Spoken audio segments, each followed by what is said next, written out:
নমস্কার বন্ধুরা, আমি নীলিমা কুকিং শো থেকে আজ বানাতে চলেছি। এই যে আমি বাটার পনির বানাবো। পনিরটা আমি কেটে রেডি করে নিয়েছি। আর এই যে আমি সঙ্গে এই যে কাজু বাদাম আর চাল মগজ আর এই যে পোস্ত রেডি রেখেছি বাটবো। আর এই যে আমি জিরা ধনে লঙ্কা আর টমেটো কুচি রেডি রেখেছি। সব আমি এবার আস্তে আস্তে এটাকে বসাতে শুরু দিয়ে দিচ্ছি পরিমাণ মতো সাদা তেল ভাজার জন্য।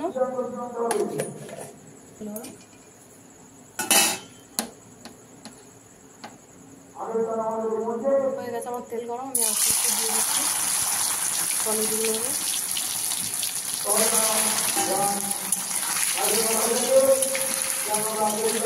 অনেকটা ভাজা, বেশি কড়া করে ভাজিনি, হালকা ভাজবো। দিয়ে দিচ্ছি তেজপাতা আর দিয়ে দিচ্ছি গোটা গরম মশলা যেতে পারো।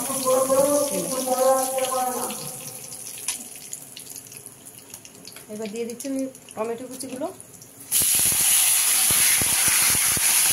দিয়ে দিচ্ছি চাল মগজ কাজু কিশমিশ এই কি বলে চাল মগজ কাজু আর পোস্ত আর আদা জিরা সব একসঙ্গে পাই করে বেটে নিয়েছি। লঙ্কা ওই ঢেলে দিলাম, সে গুঁড়োটাকে আরেকবার বেটে নিয়েছি।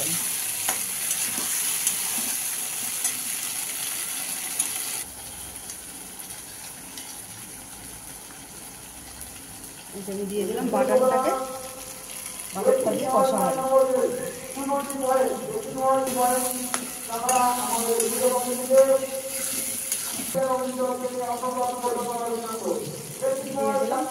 দেড় চামচ বাটার,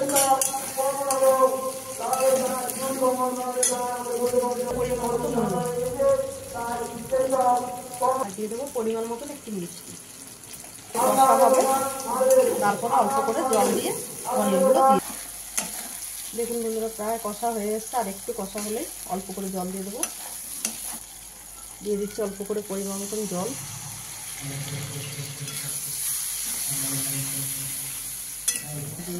দিলাম জল, এবার এটা ফুটবে, এর মধ্যে পনিরগুলো ঢেলে দেবো। ফুটে গেছে ঝোলটা, এবার আমি দিয়ে দিচ্ছি পনিরটা, আর একটু ফুটবে। হয়ে গেছে, আমি এবার বন্ধ করে দিলাম গ্যাস, নামিয়ে দিচ্ছি। দেখুন বন্ধুরা, আপনাদের ভালো লাগলে আপনারা এইভাবে বাড়িতে বানিয়ে খেয়ে ট্রাই করে দেখতে পারেন।